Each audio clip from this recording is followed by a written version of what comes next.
Hey guys, hi. So in the last class, we were talking about the various kinds of contraceptives, right? And we understood the contraceptives क्या हैं? They could be any devices or means which basically can avoid unwanted pregnancies, right? अब हम इसी topic को आगे पढ़ने वाले हैं and we are going to start with intrauterine devices. अब देखो intrauterine devices is one of the topics जहाँ पे people get a lot confused. Okay. So first of all, what does it mean? नाम में ही मतलब छिपा है. It's a device. It's a small thing. It's a small arrangement that can be inserted within the uterus. Intra means within. Uterine means uterus. So intrauterine device is a small flexible structure usually inserted, not usually, always inserted within the uterus. That is why it's named intrauterine devices. Now, intrauterine devices could be of two types. What are the two types? Medicated and non-medicated. Word ही आपको समझा रहा है कि medicated का मतलब क्या है? सम मेडिसिन और some substance of medicinal value, कोई सब्सटेंस मेडिसिनल वैल्यू का रिलीज होगा. That is why medicated.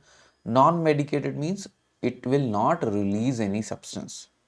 अब यहीं पे कंफ्यूजन होता है, अगर कभी कुछ सब्सटेंस रिलीज नहीं होगा then how is it working, तो वो काम कैसे कर रहा है, right? So let us start with intrauterine devices. So सबसे पहले they are T shaped flexible structures. अब देखो कुछ चीज़ें हैं जो एनसीईआरटी लिखती है तो हमें भी वैसा पढ़ना पड़ता है. And most of the pictures में जब आप इंट्रायूटेराइन डिवाइसेस को देखते हो, so what you find is that they are T shaped structures, है ना? वो टी शेप्ड स्ट्रक्चर्स हैं, बट एक्चुअली ओरिजिनली जब ये बना था then they were not actually T shaped structures, right? आपके सामने लिपेज लूप जो सबसे पहला इंट्रायूट्राइन डिवाइस था वो आपको दिख रहा है. It's not at all T, है ना? ये आपका एस शेप्ड है, right? So they are T shaped flexible structures. Modern ones T shaped है, पुराने वाले टी शेप्ड नहीं होते थे. They are inserted into a uterus by doctor और अ नर्स. तो ये एक सेल्फ यूजेबल डिवाइस नहीं है. जब हम कॉन्ट्रासेप्टिव्स की बात कर रहे थे तो एक क्राइटेरिया हमने रखा था कि it should be easy to use, है ना? बट हमने ये भी बोला था कि भाई देखो, you can't have everything. Okay. So intrauterine devices are one of the best devices. क्यों? अभी हम देखेंगे कि एक बार लगा के it easily can work 3 to 5 years. Whereas other devices की अगर हम बात करें, so they need to be used on every time basis. अगर एक बार भी छूट गया तो it won't work, है ना? बट इंट्रायूट्राइन डिवाइसेस एक बार अगर इंसर्ट हो जाता है it's very easily usable for next 3 to 5 years. So फायदा भी है तो डिसएडवांटेज भी है, right? So two broad classes. Non medicated means it is not going to release everything. पहले सबसे पहले डॉक्टर लिपेज ने बनाया था 1960s, इसीलिए उसको बोला था लिपेज लूप. अब अगर ये नॉन मेडिकेटेड है तो काम कैसे करता है?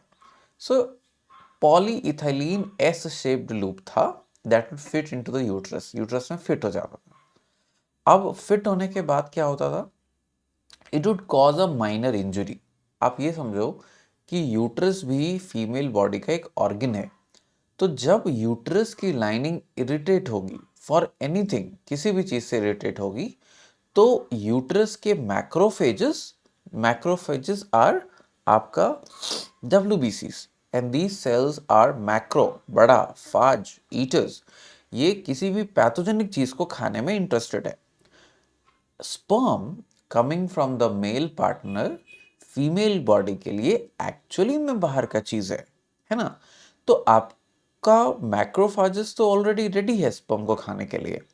द ओनली डिफरेंस इज कि हम इन मैक्रोफाजेस को सुपर चार्ज कर दें या मैक्रोफाज के प्रेजेंस को इंक्रीज कर दें.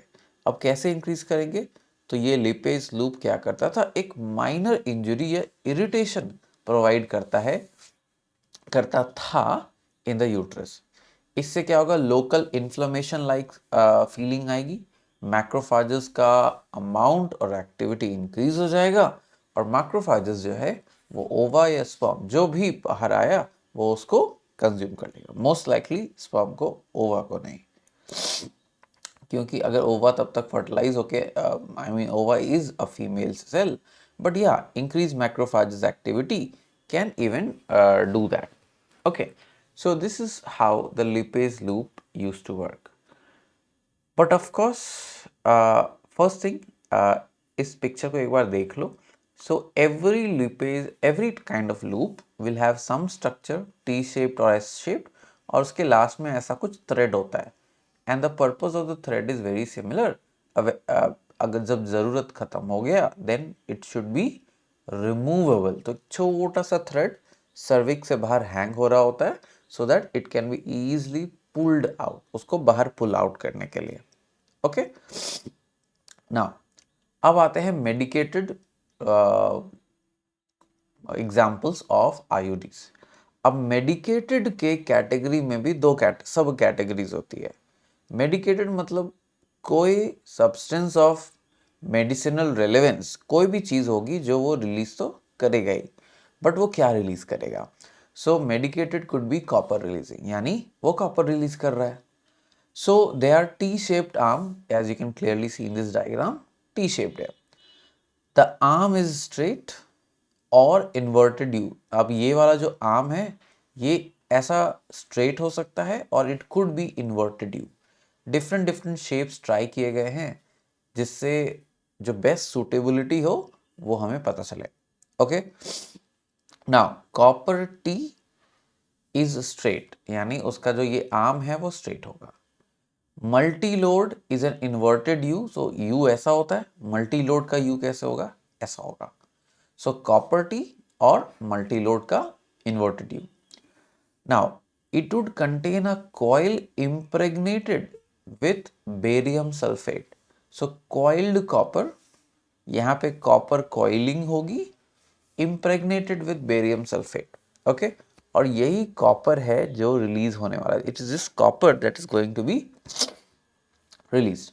एक कोई ट्रेंड मेडिकल प्रोफेशनल ही इसे इंसर्ट कर सकते हैं. ओके, और जब ये अंदर रिलीज हो, अंदर एक बार इंस्टॉल हो गया तो क्या रिलीज करेगा, कॉपर. अब जो पुराना नाम है और ये जो फेमस नाम्स हैं, कॉपर टी, कॉपर 7, बेसिकली ये बता रहे हैं कि कॉपर रिलीज होगा. अब कितना रिलीज होगा, कैसे रिलीज होगा, इट डिपेंड्स अपॉन कितना कॉपर है और कॉपर वायर की सरफेस एरिया क्या है. सो कॉपर टी को का टेक्निकल नाम है IUCD 380A. 380A ये बताता है कि surface area is 380 mm². Copper 7 बोलता है कि कॉपर रिलीज होगा और इसमें एरिया मेंशन नहीं है. मल्टी लोड 375 कहता है कि इसका एरिया इज 375 mm². सो कोई आपको ये पूछने वाला है क्या नीट में, नहीं. But when you understand this concept, जब आप इस कॉन्सेप्ट को समझ जाओ तो it becomes easy for you to remember the idea. ठीक है, आपके लिए इस आइडिया को नीट में याद रखना बहुत आसान है. सो ये जो नंबर है इट जस्ट रिप्रेजेंट्स कि कितना सारा एरिया है. ओके, अब प्राइमरी इफेक्ट, कॉपर काम कैसे करेगा. So copper is an ion. देखो, metallic ions are not always good. Some ions are responsible, in fact necessary for the sperm motility. आप ऑलरेडी तो पिछले चैप्टर में पढ़ चुके हो, calcium ions are very very important. Sperm की motility ही आएगी फ्लैजेलर मूवमेंट से, और फ्लैजेला का movement is chiefly controlled by calcium, right. That we have already understood. Copper ions लेकिन उल्टा करते हैं, they decrease the sperm motility and fertilisation capacity. Why? Because sperm को मूव करना है from uterus all the way the sperm has to go to fallopian tube for the fertilization to happen. तो अगर उसकी मोटिलिटी रिड्यूस हो गई तो तब तक oocyte would be unviable, oocyte unviable हो जाएगा, तो फायदा ही नहीं है. Now these devices stimulate foreign body reaction in the endometrium too. Foreign body reaction क्या है? Macrophages. आपको पता है macrophages are immune cells of the body, और ये काम कैसे करते हैं, they will just try to engulf any foreign substance. कितना इफेक्टिव हो सकते हैं, they can be effective up to 10 years. अब देखो, with time a lot of technology has change. जब ये ओरिजिनली था तब 3 to 5 years was ओरिजिनली बना था, तो 3 to 5 years was a good year term. अब some copper T devices can easily last up to 10 years. But last के कुछ समय में people should be very very cautious. Why? Because it's better to be safe rather than be sorry, right? When copper T fails, when such devices fail, it can lead to unwanted pregnancies.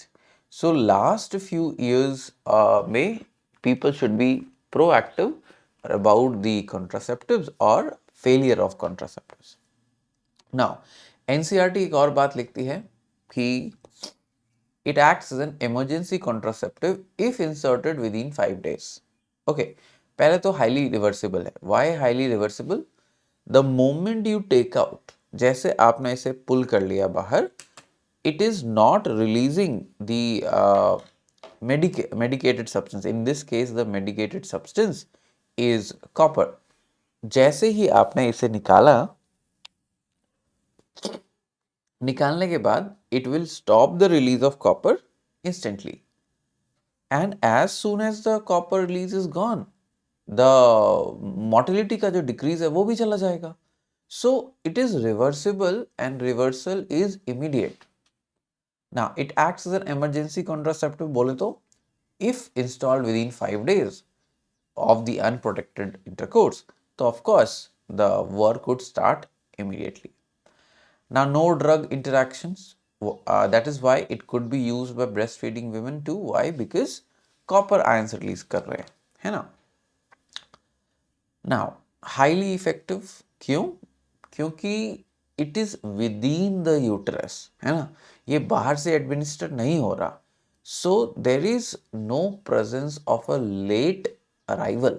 देखो late arrival का क्या मतलब है कि अगर कोई drug आप और कोई मेडिसिन आप बाहर से कंज्यूम कर रहे हो, so it will take some time कि वो ब्लड में आएगा, फिर इफेक्ट डालेगा, एटसेट्रा एटसेट्रा. बट ये तो बॉडी में continuously it has been for years. So body में इसका कॉन्सेंट्रेशन ऑफ द कॉपर और द यूट्रस में वुड बी मेंटेन, है ना. तो it almost serves as a, अगर इसके चांसेस जो हैं ऑलमोस्ट फेलियर के बहुत कम है, लेस देन 1%. बट प्रॉब्लम क्या है? At the end of the day you are installing a device within the uterus. एक डिवाइस यूट्रस के अंदर इंस्टॉल हो रहा है, विच मीन्स डिस्कम्फर्ट होगा, क्रैम्प्स होंगे, menstrual bleeding can occur, backaches can occur during and after insertion. Insertion के समय भी हो सकता है, इंसर्शन के बाद भी हो सकता है. Okay, so yes, these things work really well, but discomfort is something that comes along with it. Okay, I hope this much is clear. Now hormone releasing. अब नाम ही आपको बता रहा है कि it will not release an ion, it will rather release a hormone. Now what are the examples? अब नाम से आपको थोड़ा थोड़ा आइडिया लग जाना चाहिए. Copper T, copper. Progestasert, progesta comes from the word progesterone, and you already know progesterone is the hormone that maintains endometrial lining को, वही maintain करता है. बट आपको ये भी याद होना चाहिए कि progesterone is one of the hormone जो नेगेटिव फीडबैक देता था जीएनआरएच और एफएसएच के रिलीज को. Gonadotropin releasing hormone and follicle stimulating hormone. तो प्रोजेस्टासर्ट क्या रिलीज करेगा? Progestin, progesterone like substances. और ये क्या करेगा? जाके जीएनआरएच और एफएसएच को नेगेटिव फीडबैक देगा. नेगेटिव फीडबैक का मतलब एफएसएच रिलीज नहीं होगा, रिलीज नहीं होगा तो काम नहीं करेगा. सो प्रोजेस्टासर्ट और LNG-20, both of them they will release similar substances, and ये सब्सटेंसेस जाके नेगेटिव फीडबैक देंगे. बट इसके अलावा आपको क्या याद रखना है? They will also make cervical mucus thick. Cervical mucus को थिक बनाएगा. Now you need to remember, पिछले चैप्टर में हमने पढ़ा था that the sperm needs to penetrate the cervical mucus first. इसके लिए स्पर्म के पास हाइलुरोनिडेज एंजाइम भी था जो इस चीज में हेल्प करता था. But when the cervical mucus becomes thick, sperm की entry would be less effective. They may also stop ovulation. Why? Negative feedback गया है. They make the uterus, the endometrial layer, unsuitable for implantation. क्योंकि cervical mucus is thicker, ovulation रुक चुका है, endometrial की layer भी ज़रूरत से ज़्यादा पहले ही thick हो चुकी है, right? So unsuitable. अब women may experience cramps, irregular period, but the body gets adjusted around 3 to 6 months. अब whenever we take any external source of hormone, body में उसका कोई ना कोई इंटरेक्शन तो होगा दैट विल बी अनवांटेड, जिसकी हमें ज़रूरत नहीं थी या आदत नहीं थी या होना नहीं चाहिए था, है ना. So the body gives rise to these symptoms, cramps, irregular periods, right? So but ये होता है, but within 3 to 6 months body adjust हो जाएगा. कितना देर काम करेगा? It will work for around 5 to 8 years. LNG 20 क्यों है? 20 माइक्रोग्राम्स पर डे, इसीलिए 20. प्रोजेस्टेरॉन कितना रिलीज करेगा? 20 mg पर डे. LNG क्यों नाम है? It stands for levonorgestrel. Total 52 mg levonorgestrel होता है और ये धीरे धीरे 20 mg पर डे रिलीज करता है. अब लेवोनॉर्जेस्ट्रल इज डिस्पर्स्ड इन पॉलीडाइमिथाइल सिलॉक्सिन स्लीव. तो एक sleeve, this is the sleeve generally यहाँ पे. अब ये पॉलीडाइमिथाइल सिलॉक्सिन का स्लीव है, इसी में आपका लेवोनॉर्जेस्ट्रल इम्बेडेड रहता है, ठीक है. Now ovarian follicular development and ovulation are not inhibited as progesterone amount is very low. अब देखो, एक कॉन्ट्राडिक्शन यहाँ पे आएगा, और जो कॉन्ट्राडिक्शन मैंने अभी क्लैरिफाई गलती से नहीं किया था.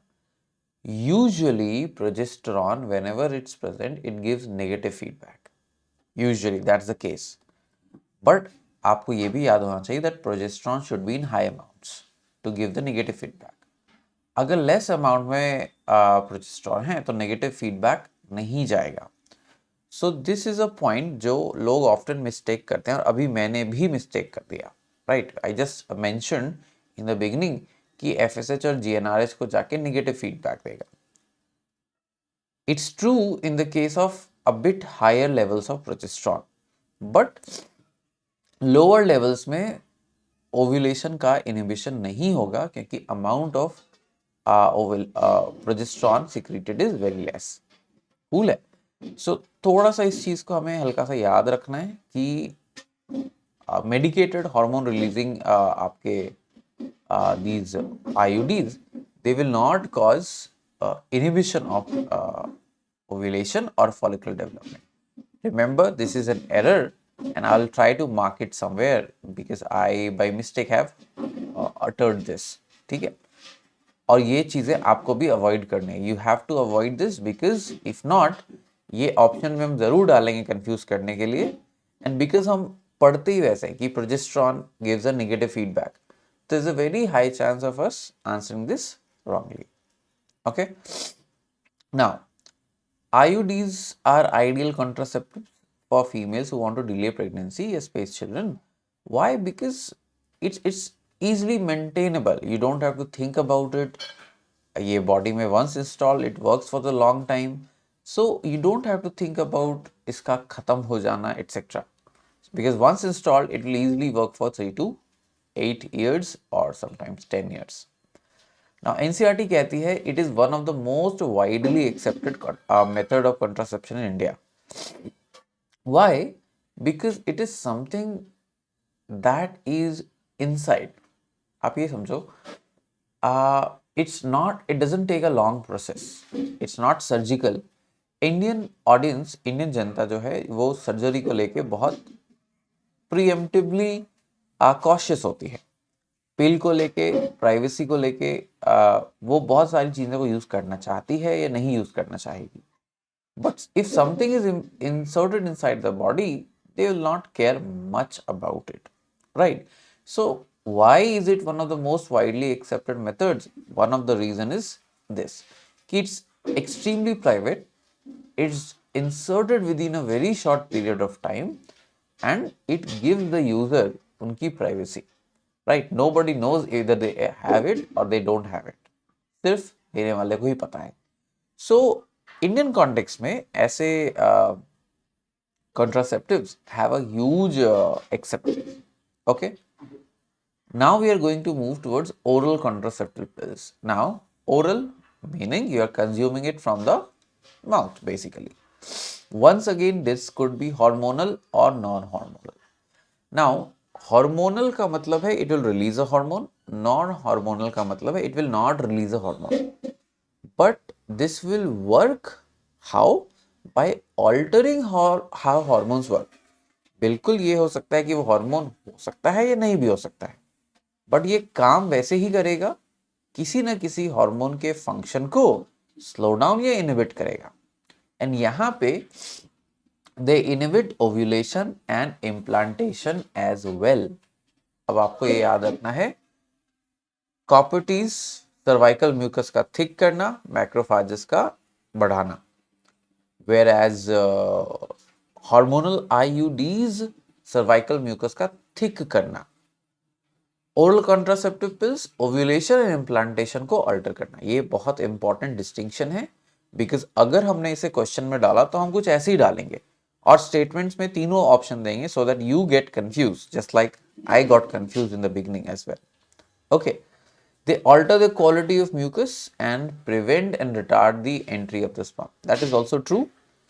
Cervical mucus की quality को भी alter करेंगे, but their major work is how they will inhibit ovulation and implantation. ठीक है? Now शुरुआत करते हैं नॉन हार्मोनल से। Non hormonal the name is centchroman. ना सेंट्रोक्रोमैन एक नॉन स्टेरॉइडल पिल है। अब ये टर्म क्यों यूज कर रहे हैं नॉन स्टेरॉइडल? देखो, आपको ये पता है कि the hormones which is estrogen and progesterone, they are steroidal.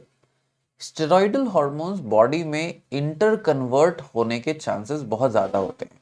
Body एक फॉर्म ऑफ हार्मोन को दूसरे फॉर्म ऑफ हार्मोन में बहुत जल्दी कन्वर्ट कर सकता है। So centrochromine is non-steroidal. That gives us an advantage. How it has to be consumed? Twice a week on fixed days for the first 3 months, followed by once a week after. अब usually इसको NCERT समझाती है as once a week pill. Okay, so the brand name that is popularly known is Saheli. Okay, but NCERT इसको once a week pill बताती है, and true, it has to be consumed once a week only. Okay, but for the first 3 months, twice a day and on fixed days. That is one of the problem with the pills. That is, it has to be consumed regularly and near about within the same time of the week, day and month. That means हम ऐसा नहीं कर सकते Monday, Wednesday, अगले बार Tuesday, Friday. No, it has to be consumed within the same time and day of the week. Safe for breastfeeding women because non-steroidal pill है, it will not, it has very less chances of any sort of interaction. Acts as a estrogen receptor modulator. अब हमें भी पता है कि estrogen is one of the hormone जो gametogenesis में important role play करता है। Follicle stimulating hormone is one other, but estrogen भी एक मेजर हार्मोन है। और एस्ट्रोजन का एक मेजर रोल क्या होता है? एंडोमेट्रियम को थिक करना in the first half of menstrual cycle. Later half में एस्ट्रोजन एंड प्रोजेस्टेरॉन दोनों मिलके थिकनिंग का काम कर रहे होते हैं। सो अगर सेंट्रोक्रोमैन एस्ट्रोजन के रिसेप्टर को ही काम करने नहीं देगा तो एंडोमेट्रियल की जो थिकनिंग प्रिपेयर होनी चाहिए थी वो थिकनिंग प्रिपेयर नहीं होगी। एज अ रिजल्ट इम्प्लांटेशन नहीं होगा। Okay, so originally it was branded as Saheli, but जब पब्लिक हेल्थ सिस्टम में इसको गवर्नमेंट्स फ्री डिस्ट्रीब्यूट करना शुरू किया तो it was branded as Chhaya. You don't need to know about the branding Chaya. You need to know about the branding Saheli. Once a week pill, non-steroidal, तो conversion के chances भी बहुत कम होंगे. Okay? I hope you are not listening to the sound that's coming from the background. If it is, please try to ignore. Something is happening outside. That's why. Now, COC and POP. Now, what is COC and POP? These are hormonal contraceptives. Hormonal bole to, they'll release a hormone. Okay. I think it's best we do this in another video. Yeah. We'll start with hormonal contraceptives and the remaining contraceptives in the next video. Okay. Take care.